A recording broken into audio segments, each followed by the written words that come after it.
Hello everyone, আশা করি সবাই অনেক ভালো আছেন। আজকের ভিডিওতে আপনাদের সাথে একটা আনকমন ডাল রেসিপি শেয়ার করব।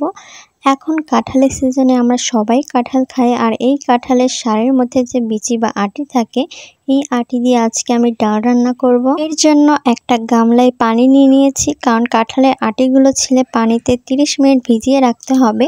এই কাঁঠালের আটি আমরা অনেকে অনেক রকম করে খাই। এই আটি আলু ভাজির মতো চিকন চিকন করে কেটে ভেজে খাওয়া যায়, আবার বিভিন্ন চচ্চড়ি তরকারির মধ্যেও ব্যবহার করা যায়। আটিগুলো সম্পূর্ণ ছিলে আধা ঘন্টা ভিজিয়ে রাখার পর আমাদের রান্নার কাছে ব্যবহৃত পাটায় ঘষে নিয়েছিলাম।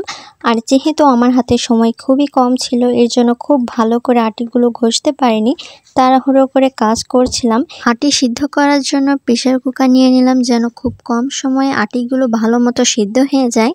আটিগুলো ধুয়ে পরিষ্কার করে কুকারে দিয়ে দিলাম। এরপর রসুন, পেঁয়াজ, মরিচ, দুটো তেজপাতা আর হলুদ, লবণ এখনই দিয়ে দিলাম। সিদ্ধ হওয়ার পরে দিলেও কোনো সমস্যা নেই। সময়ের অভাবে আস্ত আটি সিদ্ধ করতে দিয়ে দিলাম।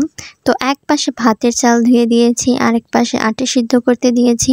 আটি সিদ্ধ হয়ে গিয়েছে, খুব ভালোভাবে সিদ্ধ হয়েছে। অন্যান্য ডালের মতোই এই ডালটা রান্না করা যায়। তো ডালের ঘনত্ব কমানোর জন্য পানি গরম করতে দিলাম। এরপর কড়াইতে সামান্য তেল দিয়ে 4-5টা রসুনের কোয়া, পেঁয়াজ, জিরা, কিছু মশলা ভেজে নেব। এই ভাজা মশলা আমি ব্যবহার করব ডাল তেলে দেওয়ার পরে। হালকা বাদামি কালার করে ভেজে তুলে রাখতে হবে। সিদ্ধ করা আটি ডালের মধ্যে কিছু পানি দিয়ে হালকা পাতলা করে দিলাম। অন্যান্য ডালের মতোই রান্না করলাম। কাঁঠালের আটিটা যদি ভালো মতো গলে যায়, তাহলে ডালটা খেতে আরও মজাদার লাগে। আর ডাল রান্নার জন্য কিছু মশলা আর পেঁয়াজ রসুন আগেই ভেজে রেখেছিলাম, সেই ভাজা মশলাটা শিলপাটে বেটে ফেললাম। এই বাটা মশলাটা ডাল তেলে দেওয়ার পরে দিয়ে দিলাম। মশলাটা দেওয়ার পরে ভালোভাবে নেড়ে চেড়ে দিলাম, যেন দলা বেঁধে না থাকে। আর আমি যে ডাল ঘুটনি দিয়ে ডাল ঘটেছি, এই ডাল ঘুটনিকে আমাদের গ্রামের ভাষায় ওরং বলে। এই ওরং যে কেউ বানাতে পারবে নারকেলের মালা দিয়ে। গ্রামের প্রত্যেকটা ঘরে ঘরে 2-3টা করে এই ওরং থাকবেই, কারণ এটা বানানো খুবই ইজি।